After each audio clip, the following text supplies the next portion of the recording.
Საქსტატის წინასწარის შეფასებით 2005 წლის მაისში წინაწლის შესაბამის პერიოდთან შედარებით რეალური მთლიანი შიდა პროდუქტის დამ 7.5% შეადგინა, ხოლო 2025 წლის პირველი 5 თვის საშუალო მაჩვენებელი 8.5%-ით განისაზღვრა. საქსტატის ხელმძღვანელი გოგიტა თოდრაძე გუშინდელ ბრიფინგზე ასევე აცხადებს, რომ კერძო სექტორის, ანუ DGG-ზე განმოხდელი კომპანიების ბრუნვა მაისის განმავლობაში 14 მილიარდ 700 მილიონი ლარი შეადგინა, ეს წლიურად არის 13%-იანი ზრდა. სექტორების მიხედვით ზრდა ფიქსირდება თითქმის ყველა სექტორში, თითქმის არა, ყველა სექტორში ენერგეტიკის გარდა, ეს ოფიციალური მონაცემები. თუმცა რა ტენდენციებს ვაკვირდებით, თავმოყრილია ფაქტიურად, როგორც გავარკვიეთ, სრულად და ბოლომდე პირველი კვარტლის მონაცემები და აქ ყველაფრიდან გამომდინარე ჩვენ შეგვიძლია უკვე საქართველოს სამოყვანილო საინვესტიციო ბანკის ეკონომისტთან გავაგზავნოთ საუბარი. ლაშა ქავთარაძე არის ჩვენთან ერთად. ჩვენ პრინციპში უკვე შევძლებთ არა მხოლოდ პირველი კვარტლის შედეგებზე საუბარს და საბოლოო შეჯამებას, არამედ მოკითხვას მთავარი თემისას. დილამშვიდობისა, ბატონო. დილამშვიდობის. თქვენ არაერთხელ დაანონსეთ, რომ პერიოდულად სოფლიოში, რეგიონში, თავად ჩვენს ქვეყანაში არსებული რთულად პროგნოზირებადი ვითარების გამო, რომელზეც ძალიან ბევრი ფაქტორი მოქმედებს, გვიწევს პროგნოზების გადახედვა. ამ ხრივ ვერ იქნება ორიგინალური ვერც გალტენ-ტაგარტის ეკონომისტთა გუნდი, ორიგინალურობაში გულისხმობ იმას, რომ ეს ყველაფერი განიცდის იმ რეალობასთან შეხებას, რასაც საბოლოო ჯამში ვიღებთ ოფიციალური სტატისტიკის სახით. მოდი უცბად გადავიაროთ ეს პირველი კვარტლის შედეგები, რომელსაც მთელი წინა პერიოდის განმავლობაში ჩვენ ვიხილავდით, როგორც მიმდინარეობს, მაგრამ ეხლა თავმოყრილია, მაინც მეტნაკლებად, რა სურათი მივიღეთ და ამ ყველაფრიდან გამომდინარე, ჩათვალა თუ არა უკვე თქვენმა ანალიტიკოსების გუნდმა, ეკონომისტების გუნდმა, რომ გადაგეხედათ ეს მონაცემები. აი ეს იყოს დღეს ჩვენი სასაუბრო თემა. მოგესალმებით კიდევ ერთხელ მივესალმებით მაყურებელს. დავიწყოთ პირველი კვარტლიდან და შემდგომ ახალი მონაცემები დავამატოთ. პირველ კვარტალში ფაქტობრივად ის წინასწარის ზრდის ტემპი რაც იყო, ის გადახედილი იყო ზრდის მიმართულებით 0.5%-ული პუნქტით გაიზარდა და პირველ კვარტალში საქართველოს ეკონომიკური ზრდის ტემპი გამოვიდა 9.8%. ფაქტობრივად ეს ზრდის ტემპი სექტორებს რო შევხედოთ, განპირობებული იყო ისევ იმ სექტორებით, რომლებიც წინა პერიოდებში ფიქსირდებოდა. აქ არის IT სექტორი, განათლება, აქ არის ვაჭრობა, მშენებლობა, ტრანსპორტი და მათი კონტრიბუციები აი ამ ახალი სექტორები, როგორიც არის IT, განათლება, ტრანსპორტი, კვლავ მაღალ დონეზე ნარჩუნდება. ყველაზე მაღალი მაგალითად კონტრიბუცია შეიტანა IT 1.6%-ული პუნქტი იყო, მერე მოდის განათლება 1.5%-ული პუნქტი, 0.5%-ული პუნქტი, ტრანსპორტი.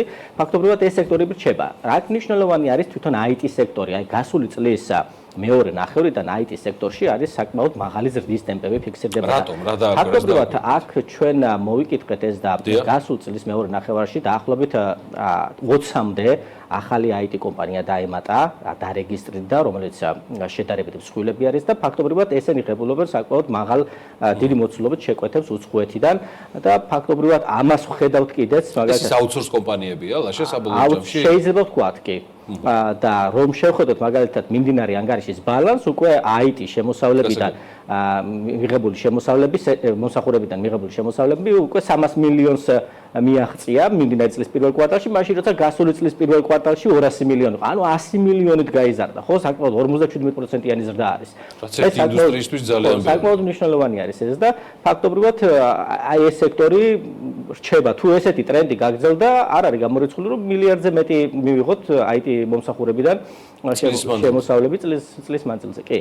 თუ შევხედავთ ახლა აი ამ ზრდას კიდევ 9.8%-იან ზრდას დანახარჯების მეთოდით, როგორც წლის დასაწყისში, პირველ კვარტლის ბოლოს აღნიშნავდი ჩვენ პერიოდულად, მოხმარებამ და ინვესტიციამ შეიტანეს, ასე ვთქვათ, დადებითი კონტრიბუცია, მოხმარება იყო გაზრდილი 8.3%-ით და ინვესტიციები იყო გაზრდილი 28.2%-ით. შესაბამისად, მათი კონტრიბუციები პირველ ადგილზე მაინც მოხმარება, იმიტომ რომ მისი წილი მთლიან შიდა პროდუქტში საკმაოდ მაღალი არის და ინვესტიციების კონტრიბუცია დაახლოებით 5.4%-ული პუნქტი იყო ამ 9.8%-იან ზრდაში. ფაქტობრივად ეს მიუთითებს იმას, რომ მაღალი ეკონომიკური ზრდა ჰქონდა საქსტატის მიხედვით პირველ კვარტალში, აპრილის და მაისის მონაცემი გვაქვს ასევე წინასწარი 7.9%-ით გაიზარდა და ჯამურად პირველ ხუთვეში ეკონომიკურის და არის 8.8%.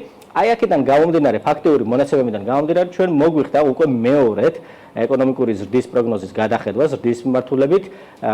ეხლა მიმდინარე პროგნოზი ეს არის შეგავდენდაგარდმა ოფიციალურად და თუ ეხლა გამოვაცხადებთ ეს არის 7.5%-მდე გავზარდეთ წლიური არის 2025 წელს ჩვენი პროგნოზით საქართველოს ეკონომიკა 7.5%-ით გაიზრდება შეგახსენეთ რომ IMF-ის პროგნოზი არის 7.2%, ნუ ახლოს ვართ ჩვენ და IMF-ი ჩვენი წინა პროგნოზი იყო 6.8%.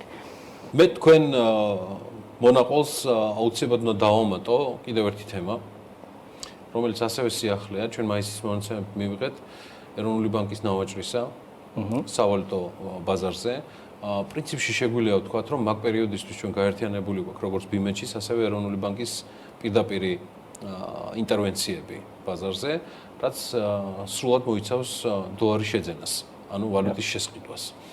დღეს შეგვიძლია ვთქვათ, რომ ერთწლიანი დისბალანსი და მინუსი არის გასწორებული 14 მილიონი დოლარი, რაც მინუსი რჩება სავალუტო რეზერვებისთვის თემა არ არის.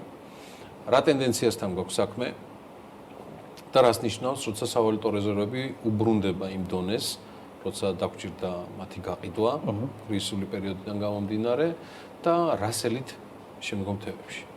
დიახ, მარტიდან მოყოლებული ჩვენ ხედავთ, რომ ეროვნულმა ბანკმა დაიწყო შესყიდვები 100 მილიონიდან უკვე 250-ზე მეტი იყო შესყიდვა აპრილში, მაისში 255 მილიონი იყო და ჯამურად უკვე აი ამ სემთვეში გვაქვს 614 მილიონი, შარშან წმინდა გაყიდვა ეროვნული ბანკისა იყო 415 მილიონი, უგრასოდ 435 მილიონი. ეს ნიშნავს იმას, რომ უკვე შარშან რაც გაყიდვები ქონდა, იმაზე მეტი შესყიდვები აი ამ ხუთვეში არის განხორციელებული. ივნისის თვე ჯერჯერობით არ არის დადებული, თუმცა უნდა ვივარაუდოთ, რომ დაახლოებით ამ ფარგლებში იქნება, დაახლოებით 250 მილიონის ფარგლებში იქნება. ეს ნიშნავს იმას, რომ რეზერვები ივსება. მაისის მონაცემით 4.6 მილიარდი იყო. ჩვენი პროგნოზი არის, რომ წლის ბოლოს შესაძლოა ეს რეზერვების დონე ავიდეს 4.9 მილიარდზე. ნუ ამ ხრივ ჩვენ ასე ვთქვათ, თუ ასე ვთქვათ, შევხედავთ ადეკვატურობის დონეს, ჯერჯერობით იმ მეტრიკებს ჩამოცდენილი არის, თუმცა აქ მნიშვნელოვანი არის და კიდევ აღნიშნავ ის, რომ ჩვენ როდესაც მაგალითად იმპორტის მიმართ ვადარებთ რეზერვების დონეს, ამ იმპორტში არის ისეთი კატეგორიები, რომელიც რეექსპორტზე გადის, ხო? ჯერ იმპორტი ხორციელდება და შემდეგ ექსპორტი რეექსპორტზე გადის. ამიტომ ამ კატეგორიების გამორიცხვით მაშინ კმაყოფილდება, ანუ ვაკმაყოფილებთ და ადეკვატური არის ეს რეზერვების დონე. ამიტომ ასე ვთქვათ, ჩვენ რა რეზერვების დონეც გვაქვს, ეს საკმარისი არის იმისათვის, რომ მოკლევადიან ყევებს გაუმკლავდეს და შეამციროს ის ნეგატიური ეფექტები, რომელიც შეიძლება ამ შეკედებიდან მომდინარეობდეს. ეს იყო ლაშა ქავთარაძე, გალტენდაგარდის ეკონომისტი, საქართველოს ეკონომიკის ტრადიციული მიმოხილვით შეგახსენებთ, რომ 7.9%-ზე გაზარდა გალტენდაგარდის ეკონომისტთა გუნდმა საქართველოს ეკონომიკის წლიური ზრდის პროგნოზი. ეს ყველაფერი უკვე სულ მალე აისახება BMG-ს ვებგვერდზე, ისევე როგორც ლაშასთან საუბრის ვიდეო ვერსიაც. მადლობა მასტუმრობისთვის.